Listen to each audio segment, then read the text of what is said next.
जय श्री कृष्ण। शुक्लांबरधरं विष्णुं शशिवर्णं चतुर्भुजं प्रसन्नवदनं ध्यायेत् सर्वविघ्नोपशान्तये। कृष्णाय वासुदेवाय देवकीनन्दनाय च नन्दगोपकुमाराय गोविंदाय नमो नमः। మహాకవి శ్రీ బొమ్మెర పోతనామాత్య ప్రణీత శ్రీ మహాభాగవతం చదువుతున్నాము. తృతీయ స్కంధంలో ఉన్నాం. సౌనకాది మహర్షులకు సూత మహర్షి నైమిసారణ్యంలో ఈ భాగవత కథను వినిపిస్తున్నారు. అలాగే ఆ సూత మహర్షి వినిపిస్తున్న కథ పరీక్షన్ మహారాజుకి సుఖ మహర్షి వినిపిస్తున్నారు. సుఖ మహర్షి పరీక్షన్ మహారాజుకి ఇలా చెప్పారు. విదురుడు కురుక్షేత్ర యుద్ధానికి ముందరే తీర్థయాత్రకు వెళ్ళిపోయాడు. మొత్తం తీర్థయాత్రలు అన్ని చేసుకుని ప్రభాస తీర్థానికి వచ్చాడు. ఆ వచ్చినప్పుడు అక్కడ అందరూ తన వాళ్ళందరూ ఎలా ఉన్నారో అనే ఆలోచన వచ్చింది. అందుకని ఉద్ధవుణ్ణి కలిశాడు. ఆ ఉద్ధవుణ్ణి కలిసి కుశల ప్రశ్నలన్నీ వేస్తున్నాడు విదురుడు అని చెప్పి, విదురుడు ఉద్ధవుణ్ణి చేసి కృష్ణాదుల వృత్తాంతం అంతా అడగడం మనకి ఈ ఘట్టంలో కనిపిస్తుంది. చని చని తొంటి మత్స్యకురు జంగల భూముల అతిక్రమించి చెయ్యన యమునా నదింగదసి అచ్చట భాగవతున్ సరోజలోచన దృఢభక్తు సద్గుణ విశారదు శాంతుని దేవమంత్రి శిష్యుని మహిత ప్రసిద్ధు పరిశోషిత దోషు ప్రబుద్ధునుద్ధవన్.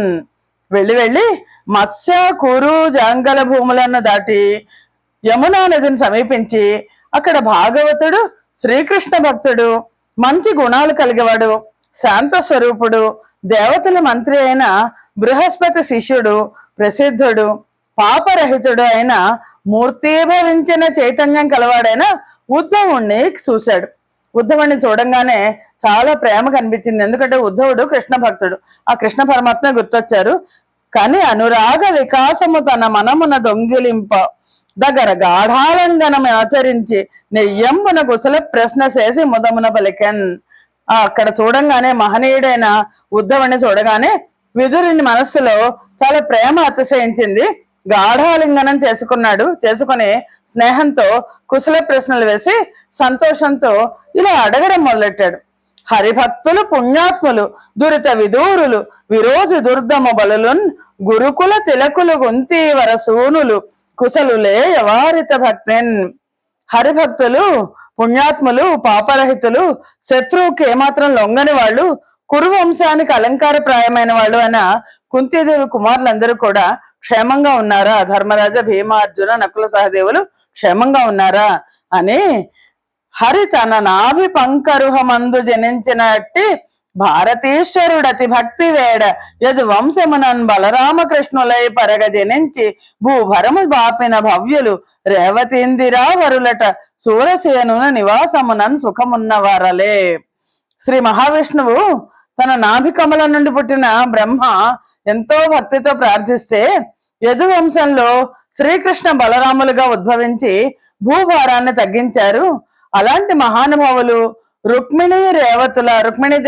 రుక్మిణీపతి శ్రీకృష్ణుడు, రేవతీ దేవపతి బలరాముడు, హృదయాధినాథులు తమ తాతగారైన సూరసేన నివాసంలో సుఖంగా ఉన్నారా అని కురుకులు ఆదరింప సఖుండును నాప్తుడునై తనర్చి సోదర తరుణీ జనంబులను తత్పతులంగడు గారవంబునన్ గరుణ గలిర్పన్ ఆత్మజుల కంటే ప్రియోన్నతి బ్రోచువాడు సుస్థిరమతి నున్నవాడే వసుదేవుడు వృష్ణి కుల ప్రదీపక. ఓ వృష్ణి కుల ప్రదీపక, కురువంశంలో పుట్టిన కౌరవులు పాండవులు తన్నెంతో ఆదరించగా చెలికాడై ఆప్తుడై ఎంతో అతిశయంతో సోదరులను వారి స్త్రీ జనాన్ని వాళ్ళ పిల్లల్ని ఆప్యాయంగా కన్న పిల్లల కంటే కూడా బాగా చూసుకున్న వసుదేవుడు కుశలంగా ఉన్నాడా అని కందర్పాంశమునన్ ధనూజు బడయం గామించి భూదేవతా బృందంబున్ భజించి తత్కరుణ దీపింపన్ ప్రభావంబు పెంపొందన్ రుక్మిణి గన్న నందనుడు ప్రద్యుమ్నుండు భాస్వచ్ఛము సందోహంబులు తన్ను గొల్వ మహితోత్సాహంబునన్ మించునే అని కృష్ణుడు యొక్క కుమారుడు గురించి అడుగుతున్నాడు. మన్మధుడు లాంటి కుమారుడు కావాలని రుక్మిణీదేవి కోరుకుందట. ఆ కోరిక ఎలా తీరుతుంది అంటే బ్రాహ్మణులను పూజ చేస్తే తీరుతుంది అని చెప్పారట. రుక్మిణీదేవి ఈ భూసురులందరినీ పూజించింది. వారి యొక్క కరుణతో ఆమెకు పుట్టిన కుమారుడు ప్రద్యుమ్నుడు సేనా సమూహం తనను కొలవగా ఎంతో అతిశయంతో ఉన్నాడు కదా, బాగున్నాడా ప్రద్యుమ్నుడు అని సరసిజలోచన కరుణ పరిలబ్ధ సమస్త ధరణి పాలన మహిమం పరమప్రీతి సుఖించునే చిర విభవోదారుడు ఉగ్రసేనుడు జగతిన్. శ్రీకృష్ణుడి యొక్క దయచేత సమకూరిన సమస్తమైన రాజ్యాన్ని పాలిస్తున్న గొప్పవాడైన ఉగ్రసేనుడు ఎంతో ప్రీతితో సుఖంగా ఉన్నాడు కదా. కంసుడు వల్ల చాలా కష్టాలు పడ్డాడు ఉగ్రసేనుడు.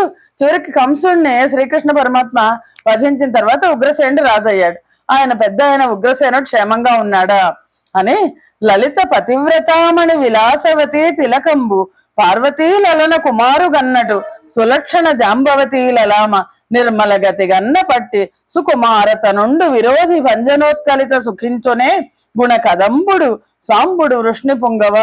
ఓ వృష్ణి పుంగవ, సుకుమారవతి ఉత్తమ రమణీమణి సమస్త సద్గుణాలకు ఆటుపట్టు అయిన జాంబవతి దేవి పార్వతీదేవి కుమారస్వామిని కన్నట్లు సాంబుడిని కంది. ఈ సాంబుడు శత్రు సమూహాన్ని చీల్చి చెండాడే పరాక్రమోపేతుడు వీరాధి వీరుడు సాంబుడు సుఖంగా ఉన్నాడా అని హరిపద సేవకుడు అరిభీకరుడు అర్జును వలన మిగుల గార్ముక విద్యల్ దిరముక గరచిన సాత్యకి వర సుఖ విభవములనున్నవాడే చరిత్రన్. సాత్యకి గురించి అడిగాడు ఉద్ధవుణ్ణి. శ్రీకృష్ణుని సేవించేవాడు, శత్రు భయంకరుడు, అర్జునుని వలన చక్కగా స్థిరంగా ఉండి విలువిద్య నేర్చుకున్నవాడు ఆయన సాత్యకి సుఖముల యొక్క వైభవాలను పొందుతున్నాడా, సుఖంగా ఉన్నాడా అని జలజాతాంకుశ చక్రచాప కులిశత్రాది రేఖాంకితో జ్వల గోవింద పదాబ్జ లక్షిత విరాజన్మార్గ ధూళిచ్చట కలితాంగుండు విధూత కల్మషుడు నిష్కామైక ధర్మండు సత్కులజాతుండన నొప్పు నట్టి ఘనుడు అక్రూరుండు భద్రాత్ముడే. అక్రూరుడి గురించి అడుగుతున్నారు.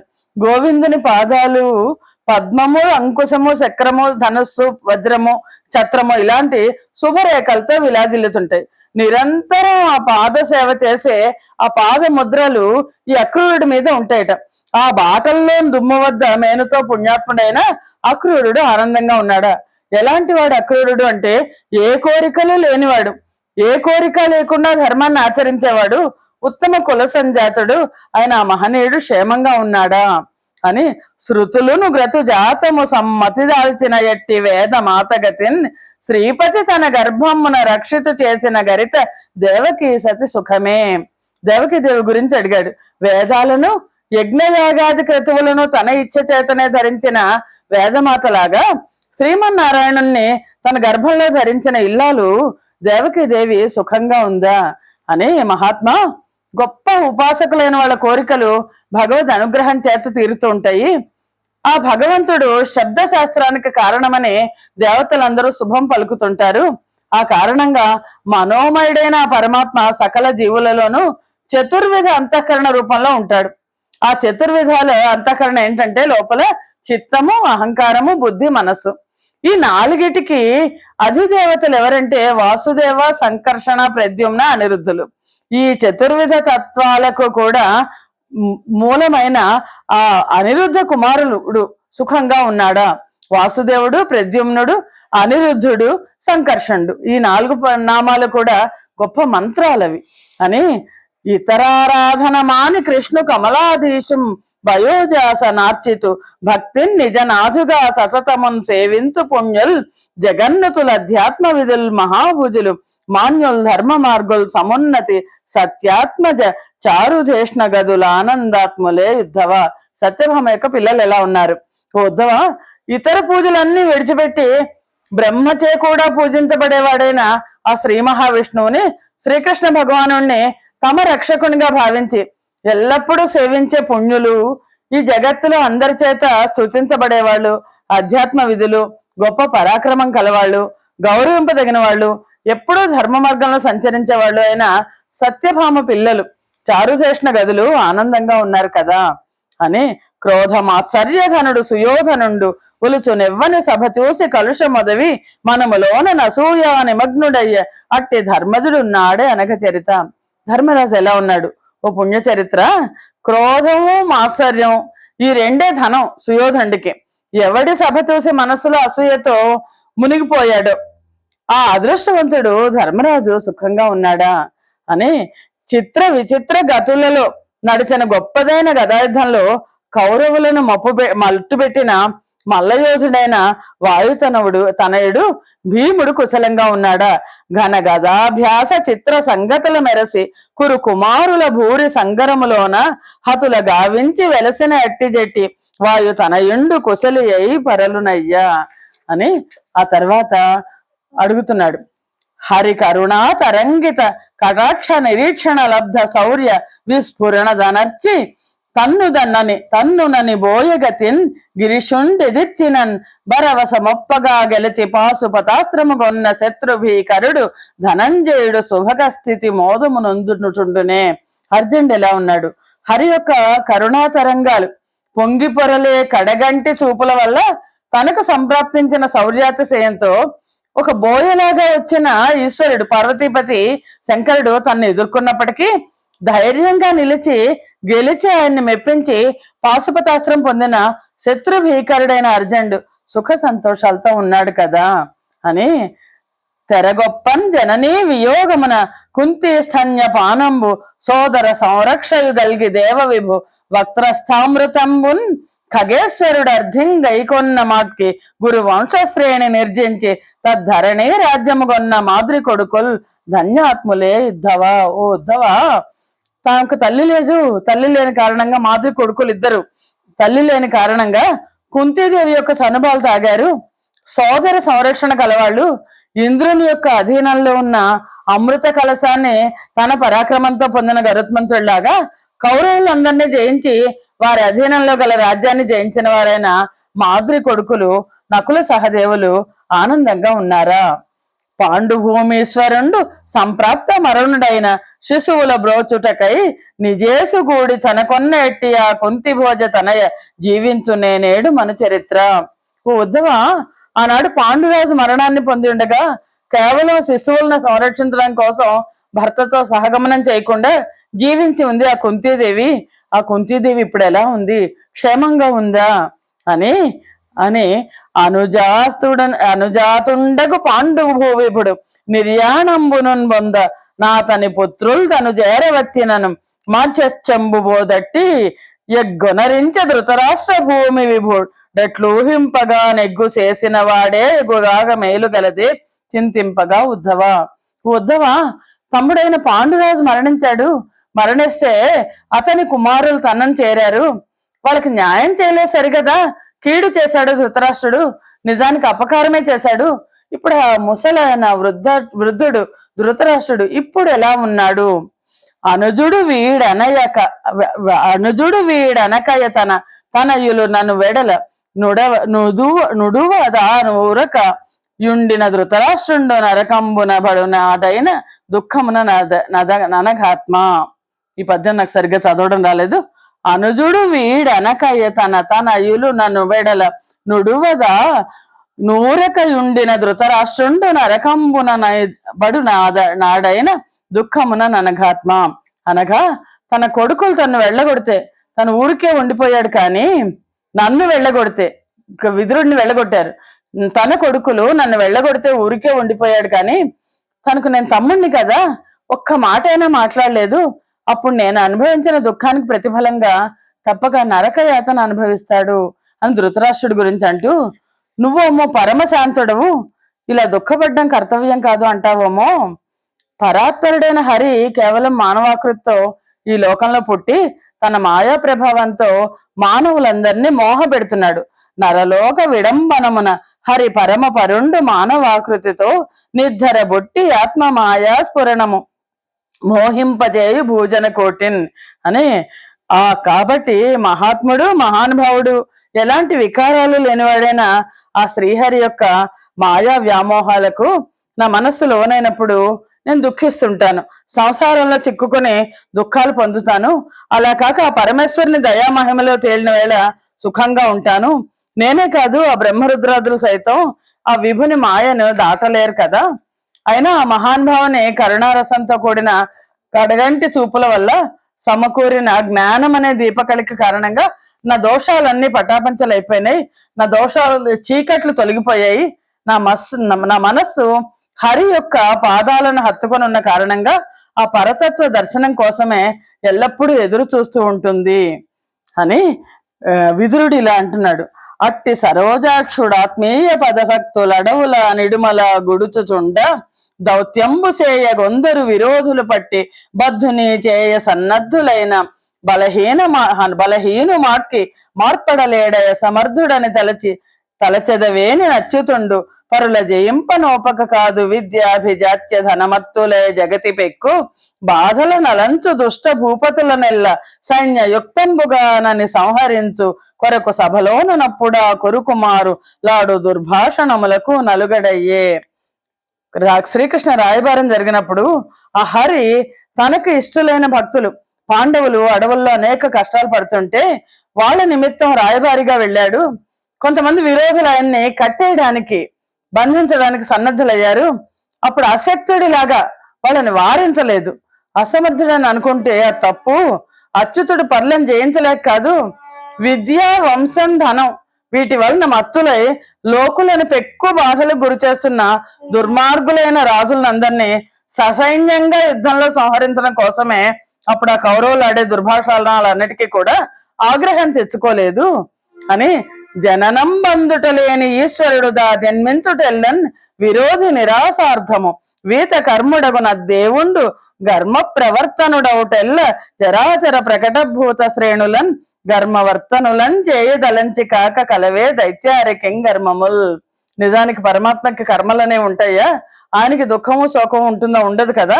చావు పుట్టుకలేని ఈశ్వరుడు పుడుతున్నాడంటే కేవలం దుర్మార్గులను నాశనం చేయడానికే. కర్మలు లేని దేవుడు కర్మలు చేస్తున్నాడంటే చరాచర జంతుకోటిని కర్మ ప్రవర్తనలు చేయడానికే కదా. దైత్యారికి కర్మలు అనేవి ఉండవు.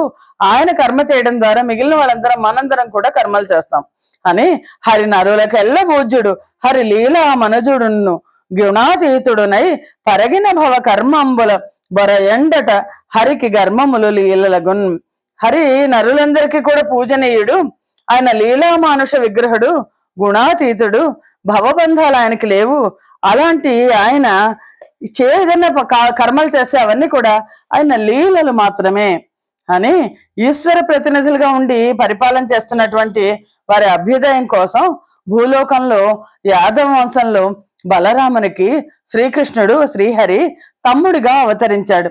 చలనమందక భూరి సంసరణ తరణ మైన సత్కీర్తి దిక్కుల నతిశయిల్లి వరల అనుమతి అయి సమమతి అయి ఉన్నవాడే కృష్ణుడు ననుచునుద్ధవుని విదురుడు అడుగుటయును. ఈ సంసారాన్ని చక్కగా తరింపజేస్తూ తన యొక్క సత్కీర్తి దిక్కుల వరకు వ్యాపించగా అందరినీ సమబుద్ధితో ఆదరించే ఆ శ్రీకృష్ణ పరమాత్మ సుఖంగా ఉన్నారా అని విదురుడు ఉద్ధవుణ్ణి అడిగాడు. యదుకుల నిధియగు కృష్ణుని పద జలజ వియోగ తాప భరమున మాతల్ ప్రిదులక హృదయం బెరయగా బెదవులు తడుపురుచును వగల వెంపరియుండెన్. ఎప్పుడైతే ఉద్ధవుని ఇలా అడుగుతున్నాడో యాదవ కులానికి పెన్నిధి అయిన కృష్ణుని పాద కమలాలకు శాశ్వతమైన ఎడబాటు వచ్చింది. ఆ సంగతి ఉద్ధవుడు చెప్పాలి ఇప్పుడు విదురుడికి. కారణంగా ఉద్ధవుడికి దుఃఖం పొంగిపోలేదు. నోట మాట రాలేదు, పెదవులు తడుపుకుంటూ మాట్లాడలేకపోతున్నాడు. శోకం వల్ల కాంతిహీనుడయ్యాడు. శ్రీకృష్ణ నిర్యాణం జరిగింది అని విదురుడికి చెప్పాలి, కానీ చెప్పే నోట మాట రావటం లేదు అని ఇంతవరకు చెప్పి సుఖమహర్షి పరీక్షిత్తును చూసి ఇలా అన్నారు, విను. ఒకసారి ఉద్ధవుడు 5 ఏళ్ల బాలుడుగా ఉండగా కృష్ణుడికి ఆయన స్నేహితుడు ఉండగా బాల్యంలో కృష్ణునితో కలిసి ఆటలాడుకుంటున్న బాలకుల్లో కృష్ణుడు ఇంటికి వెళ్ళిపోయాడు. కానీ ఈ ఉద్ధవుడు ఏం చేశాడంటే బాలకుల్లో ఒకళ్ళని కృష్ణుడు అనుకుని సేవలు చేస్తూ ఉండిపోయాడు. ఈ ఉద్ధవుడి యొక్క తల్లి వెతుక్కుంటూ వచ్చింది, ఉద్ధవుడు ఇంకా రాలేదేంటి అని. సుగుణవతి అతని తల్లి వచ్చి భోజనం వేళ చాలాసేపు అయింది, ఇంకా ఇంటికి రావయ్యా అని పిలిచింది. కానీ ఉద్ధవుడికి ఆ మాటలు వినిపించలేదు. ఎందుకంటే ఇంకో పిల్లాడిని గొప్ప బాలకుడిని కూర్చోబెట్టి కృష్ణుడు అనుకుని సేవలు చేస్తున్నాడు అని అందులో ఆయన తాదాత్మ్యం చెందాడు. మనస్సంతా నిండిపోయింది. అంతులేని తేజస్సుతో వెలిగిపోతున్న శ్రీహరి పాద పద్మాల నుంచి స్రవిస్తున్న మకరంద మాధుర్యంలో ఒళ్ళు తెలియని స్థితిలో అలా ఉండిపోయాడు. తల్లి మాటలు కూడా వినిపించలేదు. కృష్ణుని విషయంలో ఉద్ధవుడి స్థితి అలాంటిది. ఉద్ధవుడి పేరు చెప్తే చాలు, కృష్ణుడి పేరు చెప్తే చాలు ఉద్ధవుడి మనస్సు మొత్తం అంతా కూడా ఆ స్థితికి, ధ్యాన స్థితికి వెళ్ళిపోతుంది. అలాంటి ఉద్ధవుడు నేడు శ్రీకృష్ణుని మరణ వార్తను విదురుడికి చెప్పలేక మాట్లాడలేకపోతున్నాడు, ఉపేక్ష వహిస్తున్నాడు. అంటే సుఖమహర్షి పరీక్షన్ మహారాజుతో అంటున్నాడు. అప్పుడు ఉద్ధవుడి మనస్సు ఎక్కడికి వెళ్ళిపోయింది అంటే శ్రీకృష్ణ పాదారవింద మకరందామృత జలదిలో మునిగిపోయింది. ఒక క్షణం పాటు కళ్ళు మూసుకుని అశ్రువులతో నిండి కంఠం కాస్త గద్గదం అయిపోయింది అని చెప్పి శ్రీకృష్ణుడితో శాశ్వతమైన వియోగం కలిగిన దుఃఖానికి బాధాతప్త హృదయుడయ్యాడు. ఘనమున మనమున మించిన కృష్ణ వియోగ జనిత సిఖి దరికొనగా గనుగవ బెడచే నొత్తు చుబెను పొందిన దురిత శిఖరి విదురున్. ఆ విదురుడికి మాట చెప్పలేక, సమాధానం చెప్పలేక ఉద్ధవుడు తన చేతులతో కళ్ళు తుడుచుకుంటూ పాపాలనే కొండలకు వజ్రాయుధం లాంటి వాడైన విదురుడితో ఇలా అన్నాడు. విదురుడితో ఎవరు మాట్లాడినా సరే ఆ పాపాలు పోతాయి. అలాంటి విదురుడితో ఇలా అన్నాడు. యముడను ఘన కాల భుజంగమ పుంగవుడెగచి పట్టగా యదు వంశోత్తము చారిత్రము తత్కుశలము లేమని చెప్పుదు గలంగిడి మనమున్. యమధర్మరాజు అనే గొప్ప కాలభుజంగం, పెద్ద పాము ఎగసి పట్టింది. యాదవరాజుల చరిత్ర, వారి యోగక్షేమాల గురించి నేను ఏమని చెప్పను, మనస్సు కకావికలం అయిపోతోంది నాకు అని ఉద్ధవుడు విదురుడితో అన్నాడు. మునిజన ముఖ పద్మములు ముకుళింపంగా కలజన లోచనోత్పలములరా జార చోరుల కోర్కి సఫలతానందంగా దానవ దర్పాంధ తమసమడరా వర యోగి జన చక్ర వాకంబులడలంగా గలుష జనానురాగంబు పర్వ భూరి దోషానల స్ఫూర్తి వాటిల్లంగా నుదిత ధర్మక్రియలుడిగి ఎడగా మానుషాకార రుచి కోటి మందపరిచి అనగా ఏమన నేర్తు కృష్ణాభిధాన లోక బాంధవుడు ఉత్తమ శ్లోకమూర్తి మించు తేజంబుతో నస్తమించనయ్యా. ఓ పుణ్యమూర్తి విదురా, ఏం చెప్పమంటావు? లోక బాంధవుడు, ఉత్తమ చరిత్రుడు, దివ్య తేజమూర్తి అయిన శ్రీకృష్ణుడు అస్తమించాడయ్యా. అంతా చీకటి మిగిలింది. మునీంద్రుల ముఖ పద్మములు ముకుళించాయి. నీచుల యొక్క కన్నులనే కలువలు వికసించాయి. ఎందుకంటే కృష్ణ నిర్యాణంతో కలియుగం ప్రారంభమైంది. వ్యభిచారులు, చోరుల యొక్క కోర్కెలు ఫలించాయి. దానవుల వంటి వారి గర్వాంధకారాలు లోకాలన్నీ వ్యాపించాయి. శ్రేష్టమైన యోగులనే చక్రవాకాలు విచారించాయి. దుర్మార్గుల యొక్క రాత్రి సంచారం పెరిగింది. గొప్పదైన దోషం అనే అగ్ని చుట్టుముట్టింది. ధార్మిక కృత్యాలకు అంతరాయం ఏర్పడింది. శ్రీకృష్ణ నిర్యాణంతో కలి ప్రభావం ఎక్కువైంది. మానవుల తేజస్సులన్నీ మందగించాయి. హలికులిస జలజరేఖ లలిత శ్రీకృష్ణ పాద లక్షితయై నిర్మల గతి నొప్పెడు ధరణి లలనామణి నేడ భాగ్య లక్షణ అయ్యన్. ఆ కృష్ణ పరమాత్మ అస్తమిస్తే నాగలి, వజ్రము, పద్మము మొదలైన రేఖలతో అతి సుకుమారమైన ఆ శ్రీకృష్ణ పాదముద్రతో స్వచ్ఛంగా మంగళకరంగా ప్రకాశించే భూదేవి తన భాగ్యాన్ని కోల్పోయింది. యాదవుల వలన రాజ్యశ్రీ దొలగెను, ధర్మగతి నశించెను, భువి మర్యాదలు తప్పిన ధర్మో పాదనమున దైత్య భేది తప్పిన మది పిదపన్. దానవంతకుడైన శ్రీకృష్ణ భగవానుడు తప్పుకున్న వెంటనే యాదవ రాజ్యలక్ష్మి కూడా కనుమరుగైపోయింది. ధర్మాచరణం నశించింది. మర్యాదలన్నీ మంట కలిసిపోయాయి. అధర్మం పెచ్చు పెరిగింది. ఉద్ధవుడు కళ్ళ నీళ్లతో విదురుడితో చెప్తున్నాడు. అందంగా సానపట్టడం వల్ల స్ఫుటంగా వెలుగొందే మణుల యొక్క మనస్సును ఆకర్షించే కాంతి రేఖల్లాగా మిలమిల మెరిసే పరిశుభ్రమైన నీటిలో ప్రతిఫలించిన నిండు చంద్రుని చూసి ఏదో జలచరమనే భ్రాంతితో ఆ నీటిలో ఉండే చేపలు చెలిమితో దాని చుట్టూ తిరుగుతూ స్నేహాన్ని చూపిస్తాయి. అదే ప్రకారంగా ఆ కృష్ణుని యొక్క అనుచరులైన యదు, వృష్ణి వంశాల్లో జన్మించిన కుమారులందరూ కూడా ఆ మహనీయ మూర్తిని తమకు అగ్రేసరుడు అని భావించారు. కానీ కేవలం క్రీడగా మనుష్య రూపాన్ని ధరించిన పరమాత్ముడు అతను. ఆయన రావడమో లేలే, ఆయన వెళ్ళిపోవడం కూడా లేలే. ఎరుగక హరిమాయలో పడి వీళ్ళందరూ కూడా ఈ యదు, కృష్ణి వంశాల వాళ్ళు ఆయనతో కలిసి భోజనం చేస్తూ, కూర్చుంటూ, వెనకాలే తిరుగుతూ సామాన్యుడిగా తలపోశారు. ఆ మహానుభావుని మాయలో పడకుండా ఉండడం బ్రహ్మాదులకైనా సాధ్యం కాదు.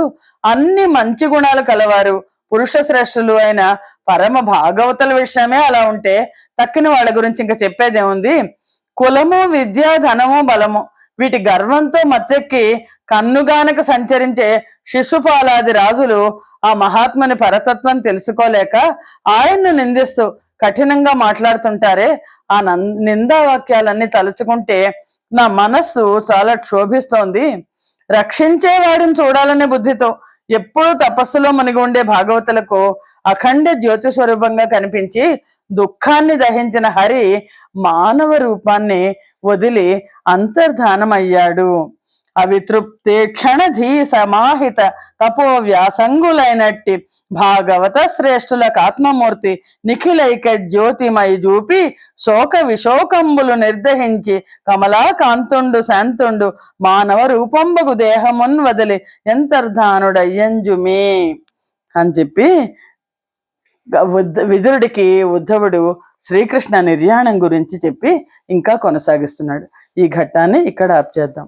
స్వస్తి ప్రజాభ్య పరిపాలయంతాం న్యాయేన మార్గేణ మహిం మహేషాః గోబ్రాహ్మణేభ్య శుభమస్తు నిత్యం లోకా సమస్తా సుఖినో భవంతు.